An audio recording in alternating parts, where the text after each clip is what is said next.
1974년 한국에서 미국으로 건너온 한 여성이 있었습니다. 본명은 김효순 하지만 사람들은 그녀를 베티박이라고 부릅니다. 아무도 예상하지 못했습니다. 이 작은 체구의 한국 여성이 할렘의 심장부에서 40년 넘게 뿌리를 내리며 지역사회의 어머니이자 영웅이 될 것이라고 말입니다. 1974년 베티박은 더 나은 삶을 위해 미국 땅을 밟았습니다. 당시 그녀는 먼저 미시간에 자리를 잡았습니다. 가정 형편이 어려워 학업을 포기해야 했던 그녀에게 미국은 새로운 희망의 땅이었습니다. 하지만 꿈과 현실 사이의 거리는 생각보다 멀었습니다. 할렘에서 장사를 시작하게 된 것은 뉴욕에서 채소 장사를 하던 이모부의 추천이 계기가 되었습니다. 운명이라고 할까요? 그 추천 한마디가 베티박의 인생을 완전히 바꾸어 놓았습니다. 미시간에서의 안정된 생활을 뒤로하고 그녀는 할렘이라는 낯선 땅으로 향했습니다. 당시 할렘은 1970년대와 80년대를 거치며 심각한 범죄와 빈곤의 온상으로 악명 높았던 곳이었습니다. 많은 사람들이 할렘을 떠나고 싶어 했고 특히 한국인 같은 외국인이 사업을 시작하기에는 매우 위험한 지역이었습니다. 하지만 베티박은 달랐습니다. 그녀는 이곳에서 무언가 특별한 가능성을 보았던 것입니다. 1983년 베티박은 아버지와 함께 할렘 125번가의 생선 가게를 열었습니다. 하지만 당시 할렘은 한국인들에게 그리 호의적이지 않았습니다. 다른 한인 상점에서 일어난 분쟁이 지역 전체의 한인 상점 보이콧으로 번지면서 베티박의 가게도 3개월간 심각한 타격을 받았습니다. 이 3개월간의 대치는 지역사회 활동가들, 시 공무원들, 업타운 상공회의소, 한인 상인협회, 그리고 심지어 FBI까지 개입하는 심각한 사건이었습니다. 할렘의 거리는 긴장으로 가득했고 한인 상점들은 하나둘씩 문을 닫기 시작했습니다. 많은 사람들이 포기했을 상황이었지만 베티박은 다른 선택을 했습니다. 그녀는 이 경험에서 중요한 교훈을 얻었습니다. 할렘에서 비즈니스를 하려면 지역사회와 함께 일해야 한다는 것이었습니다. 이는 단순한 상술이 아니라 진정한 공존의 철학이었습니다.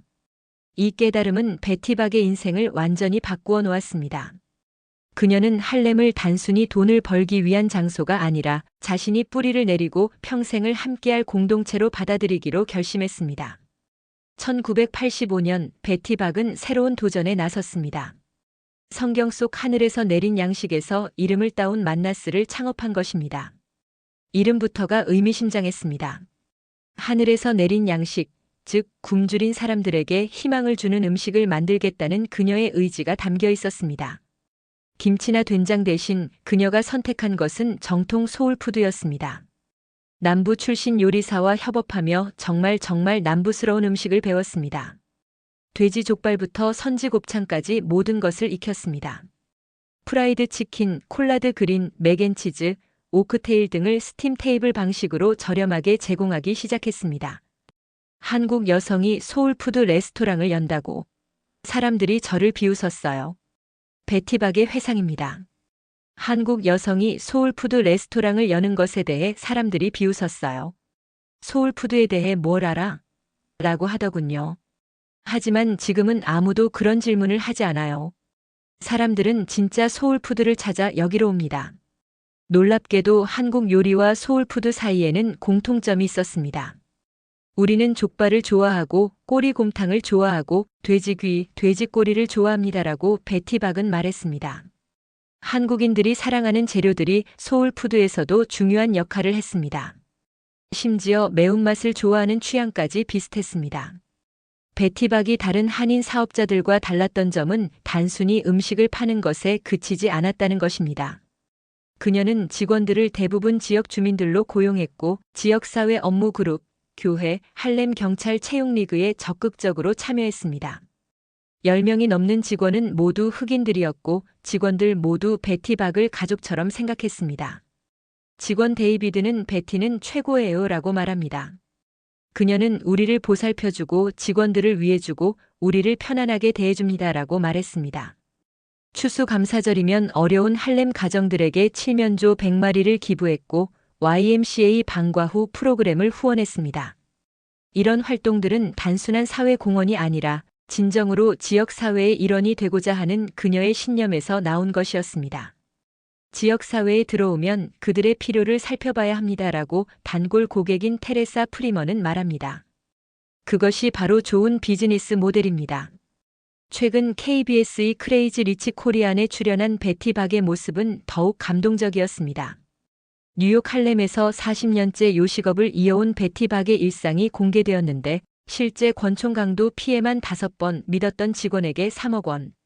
상당액의 횡령 피해를 입고도 할렘을 떠날 수 없었던 그녀는 할렘에 미쳐 있다고 고백했습니다. 그녀는 지역사회에 도시락 1000개를 매주 나눔하고 있었습니다. 이는 단순한 자선 활동이 아니라 할렘 공동체에 대한 그녀의 깊은 사랑과 책임감에서 우러나온 것이었습니다. 방송에서 베티 박은 매장 내 영업 준비 상태를 직접 꼼꼼히 체크하면서 일명 K잡돌이로 직원들을 지휘했습니다. 독보적인 카리스마의 몸집이 훨씬 큰 거구의 직원들도 그녀의 지시를 고분고분 따랐고 이를 본 MC들은 감탄을 연발했습니다. 손주들과 함께하는 현실감 넘치는 식당 운영기도 공개되었는데 칼질 실력을 뽐내며 셰프 포스를 풍긴 손자에게 얘 나 닮았다고 말한 베티 박의 모습이 인상적이었습니다. 현재 베티 박의 연매출은 약 200억 원에 달한다고 알려졌습니다. 하지만 그녀에게 있어 성공의 척도는 돈이 아닙니다. 할렘 공동체와 함께 성장하는 것, 그것이 진정한 성공이라고 그녀는 생각합니다. 성공의 길은 결코 평탄하지 않았습니다. 베티 박은 총기 강도를 5차례나 당했고 사업 초기에는 직원의 3억 원대 횡령을 겪기도 했습니다. 2008년에는 킴코 부동산 회사의 개발 프로젝트로 인해 125번가의 주력 매장에서 쫓겨나기도 했습니다. 만나스와 다른 4개 세입자들이 킴코를 상대로 소송을 제기했고 결국 100만 달러로 합의했습니다. 그러던 중 프로젝트가 중단되었고 놀랍게도 킴코가 만나스에게 같은 공간에서 다시 영업해달라고 요청했습니다. 그래서 여름에 다시 문을 열었지만 9월에는 킴코가 공사를 준비하면서 그 매장은 다시 문을 닫았고 프레더릭 더글라스와 126번가 모퉁이에서 다시 영업을 시작했습니다. 매장 매니저 토니 카모시는 다윗과 골리앗 같은 상황입니다. 기업들은 작은 사업자들을 신경 쓰지 않아요라고 말했습니다. 하지만 베티 박은 킴코에 대해 관대했습니다. 킴코가 제공한 30만 달러의 이전 비용이 충분하다고 생각했지만 할렘의 메인 스트리트에서 벗어나면서 매출이 떨어졌다고 인정했습니다. 2007년 금융위기 직전에 문을 연 고급 해산물 레스토랑은 1년 만에 문을 닫아야 했고 경기 침체로 인해 직원들의 근무 시간을 줄여야 하는 어려움도 겪었습니다. 때로는 과연 버틸 수 있을까 걱정이 됩니다라고 그녀는 솔직하게 고백하기도 했습니다. 방송에서도 그녀의 고충이 드러났습니다. 출근 후 줄곧 쉬지 않고 서 있던 탓에 무릎 통증이 시작됐고 이를 본 아들 이안은 집에 가서 쉬라고 말하며 엄마를 향한 걱정을 감추지 못했습니다. 하지만 베티 박은 절대 할렘을 떠나지 않았습니다. 할렘은 나라고 말할 정도로 이 지역에 대한 깊은 애정을 가지고 있었기 때문입니다. 시간이 흐르면서 베티 박의 노력은 결실을 맺었습니다. 만나스는 할렘과 브루클린 등지에 총 7개 매장을 운영하는 지역 명소로 자리 잡았습니다. 사람들은 그녀를 미스 베티라고 부르며 존경하기 시작했습니다. 2021년에는 특별한 일이 일어났습니다. 아시아계에 대한 혐오 범죄가 증가하던 시기 할렘 지역 지도자들과 목회자들이 모여 베티 박을 공개적으로 칭찬하는 행사를 열었습니다. 맨해튼 구청장 게일 브루어가 이 행사를 조직했고 브루클린 구청장 에릭 아담스와 전 금융 임원 레이 맥과이어도 참석했습니다. 이들은 모두 뉴욕시 시장 경선에 출마했던 주요 인물들이었습니다. 우리는 오늘 아시아계에 대한 무분별한 혐오 범죄에 맞서기 위해 모였습니다라고 베델복음 집회소의 로버트 라이스 전도사는 말했습니다. 우리는 흑인이든 백인이든 중국인이든 누구에 대한 혐오 범죄도 용납하지 않습니다. 브라이언 벤자민주 상원의원은 베티 박은 이 지역이 인기 없었던 시절에 할렘에 왔습니다라고 말했습니다. 이는 그녀의 용기와 선견지명을 인정하는 말이었습니다. 베티 박은 할렘 비즈니스 연합으로부터 그녀의 지역사회 헌신을 인정받았고 오늘날 그녀는 본질적으로 할렘 스팀 테이블 서킷의 도인이 되었습니다. 베티박의 이야기는 여기서 끝나지 않습니다. 그녀는 손자들과 함께 식당을 운영하며 차세대에게 자신의 철학을 전수하고 있습니다. 최근 KBS의 크레이지 리치 코리안에 출연해 할렘의 여신으로 소개되기도 했고 유튜브 채널 워츠 이팅 할럼 같은 콘텐츠에도 출연해 다양한 식문화 이야기를 나누고 있습니다. 2022년 11월 베티박은 큰 슬픔을 겪었습니다. 막내 아들 찰튼을 잃은 것입니다. 하지만 그녀는 슬픔을 이겨내고 아들의 이름으로 장학금 프로그램을 시작했습니다. 젊고 관대했던 아들의 모습을 기억하며 2026년 졸업 예정인 고등학생들에게 장학금을 지원하기로 한 것입니다. 장학금 신청 마감일은 2026년 3월 31일이고 2026년 봄에 장학금이 수여될 예정입니다. 할렘 위크 50주년을 기념하여 2024년 10월 26일 시티 칼리지의 아론 데이비스 홀에서 베티박이 직접 장학금을 수여했습니다.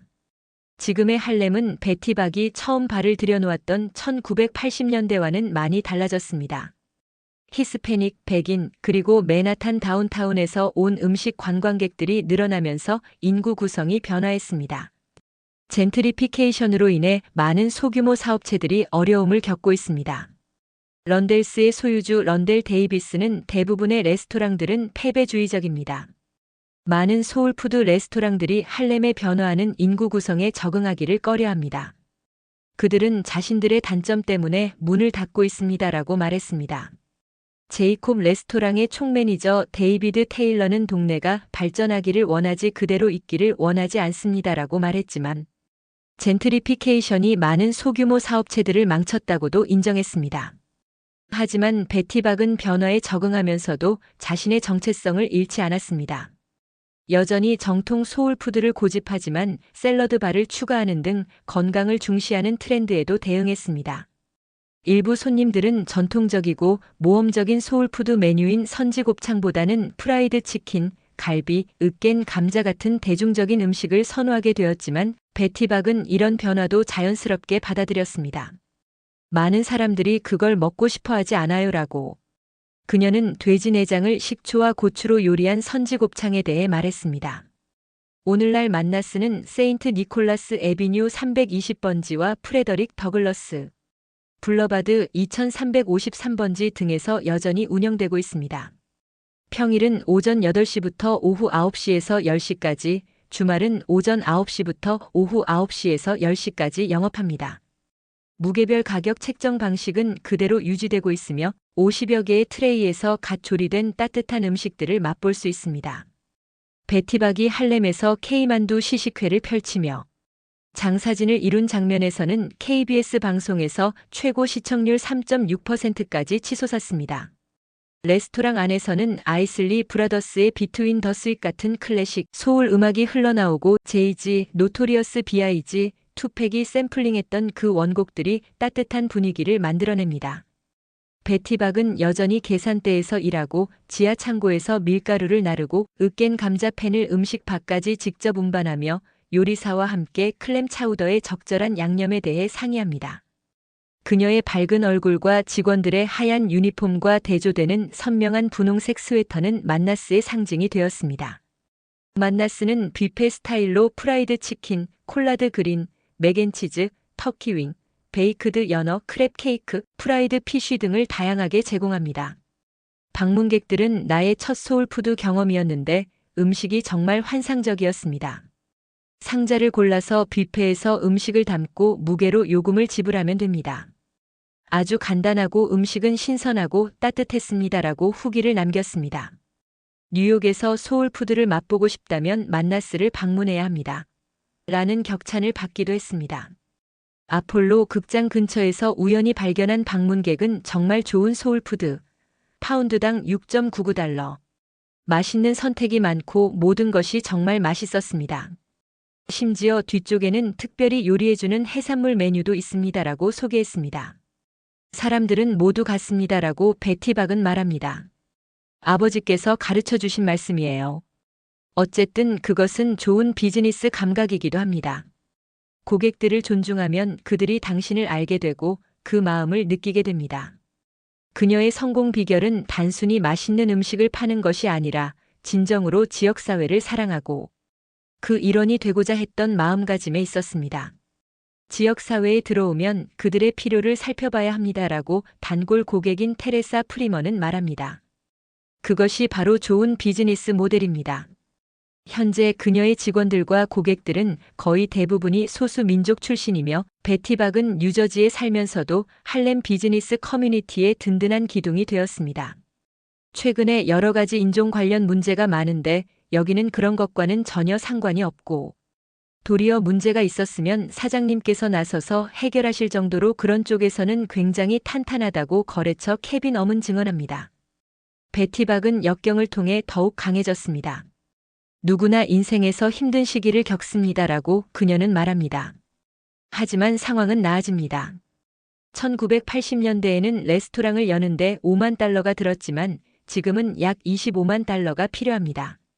하지만 베티 박은 해고 없이 버텨내고 있으며 60명의 할렘 지역 직원들과 함께 하루하루 최선을 다하고 있습니다. 그녀의 이야기는 단순한 이민자 성공담을 넘어섭니다. 문화적, 인종적 차이를 초월해 진정한 지역사회의 리더가 되는 것이 무엇인지 보여주는 감동적인 사례입니다. 최근 몇 년 동안 베티 박의 이야기는 다양한 매체를 통해 소개되었습니다. KBS2 크레이지 리치 코리안에서 그녀는 할렘의 데모로 소개되었고 시청자들은 그녀의 카리스마 넘치는 리더십과 지역사회에 대한 헌신에 깊은 감동을 받았습니다. YTN에서도 뉴욕 할렘가에서 인종 간 화합 위해 노력하는 한인으로 소개되었고 코로나19 이후 미국 사회에서 잇따르고 있는 아시아계 혐오 범죄 속에서도 할렘에서는 인종차별 문제라곤 찾아볼 수 없다고 보도되었습니다. 방송에서 베티 박이 미국에서도 인기 있는 K푸드로 신메뉴 개발을 하며 적극적인 마케팅을 펼치는 모습이 공개되었을 때 시청자들은 그녀의 끊임없는 도전 정신에 박수를 보냈습니다. 할렘의 역사를 이해하면 베티 박의 성취가 얼마나 대단한 것인지 더욱 명확해집니다. 1920년대 할렘 르네상스의 중심지였던 이곳은 듀크 엘링턴이 연주했던 코튼 클럽과 사보이 볼룸 같은 전설적인 장소들로 유명했습니다. 하지만 대공황을 거치면서 할렘의 범죄율이 증가했고 1950년대 이후 1990년대 초까지 할렘은 범죄의 온상이라는 악명을 떨쳤습니다. 바로 이런 시기에 베티 박이 할렘에 발을 들여놓은 것입니다. 1990년대 루돌프 줄리아니 시장의 범죄 퇴치 정책과 재개발 계획 덕분에 할렘이 안전해지기 시작했지만 베티 박은 그보다 훨씬 이전부터 이곳에서 뿌리를 내리고 있었습니다. 그녀는 할렘의 암흑기를 함께 견뎌낸 진정한 동반자였던 것입니다. 베티 박은 단순히 소울푸드를 파는 사업가가 아니라 진정한 소울푸드 문화의 전도사였습니다. 그녀는 한국인으로서 소울푸드의 정수를 이해하고 이를 할렘 지역사회에 정직하게 전달했습니다. 만나스에서 제공하는 음식들 프라이드 치킨, 콜라드 그린, 맥앤치즈, 바나나 푸딩, 터키 윙 등은 모두 전통적인 소울푸드의 핵심 메뉴들입니다.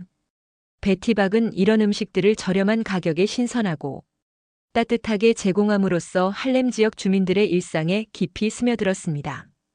음식은 신선하고 따뜻했고 2시간 동안 있는 동안 새로운 뜨거운 음식이 여러 번 나왔습니다라는 방문객의 후기처럼 만나스는 단순한 식당이 아니라 지역사회의 따뜻한 사랑방 역할을 하고 있습니다. 베티 박의 아들들인 이안과 찰튼도 어머니의 사업을 도우며 만나스의 미래를 책임지고 있습니다. 특히 이안은 어머니의 건강을 걱정하며 집에 가서 쉬라고 말하는 등 효심 깊은 모습을 보여주었습니다. 손자들도 적극적으로 식당 운영에 참여하고 있는데 칼질 실력을 뽐내며 셰프 포스를 풍기는 손자를 보며 베티 박이 얘 나 닮았다고 말하는 모습에서 베티 박 가문의 요식업 DNA가 대를 이어 전수되고 있음을 확인할 수 있습니다. 베티 박의 만나스는 현재 연매출 약 200억 원을 기록하고 있습니다. 하지만 그녀에게 있어 진정한 성공의 척도는 숫자가 아닙니다.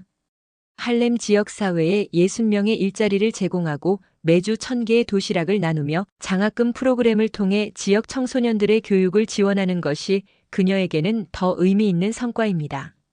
저는 성공했다고 말하지 않습니다라고 그녀는 겸손하게 말합니다. 하지만 할렘 지역사회는 그녀를 진정한 성공자로 인정하고 있습니다. 언젠가는 더 고급스러운 만나스를 열거나 테이크아웃 창구를 추가하고 싶지만 지금은 기존 매장들이 살아남는 것에 전념하고 있습니다. 새로운 지점을 더 열 계획은 없다고 합니다.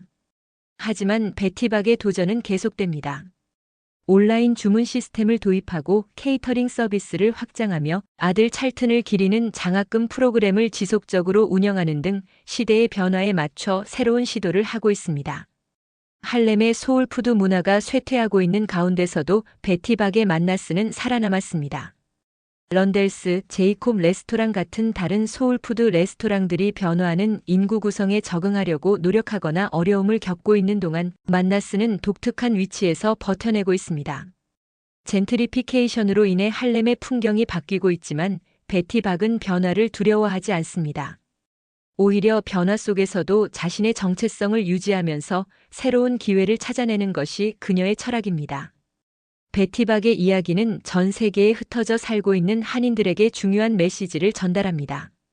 이민자로서 새로운 땅에 정착하는 것은 쉽지 않지만 진정성과 인내, 그리고 지역 사회에 대한 사랑이 있다면 불가능한 것은 없다는 것입니다. 할렘에서 비즈니스를 하려면 지역 사회와 함께 일해야 한다는 그녀의 깨달음은 단순히 할렘에만 적용되는 것이 아닙니다. 전 세계 어디에서든 이민자들이 성공하기 위해서는 현지 사회와 진정한 관계를 맺어야 한다는 보편적 진리입니다. 베티박은 최근 K푸드의 인기를 활용한 신메뉴 개발에도 적극적입니다. 한국의 만두를 할렘 스타일로 재해석한 K만두 시식회는 큰 성공을 거두었고, 이는 한국 문화의 글로벌 확산에도 기여하고 있습니다. 그녀는 한국인의 정체성을 잃지 않으면서도 미국 흑인 문화에 완전히 녹아든 독특한 존재입니다. 이는 문화 간 소통과 융합의 모범 사례로 평가받고 있습니다. 베티박이 할렘 없이는 아무것도 아닙니다라고 그녀는 2021년 지역 지도자들이 모인 행사에서 말했습니다. 이는 겸손의 표현이면서 동시에 진실이기도 합니다. 할렘이 베티박을 만들었고 베티박이 할렘을 더욱 풍요롭게 만들었습니다. 오늘도 만나스의 유리창은 50여 개 트레이에서 나오는 뜨거운 김으로 뿌옇게 흐려져 있습니다. 그 안에서는 프라이드 치킨, 으깬 감자, 콜라드 그린을 스티로폼 용기에 담는 사람들로 점심시간이 분주합니다.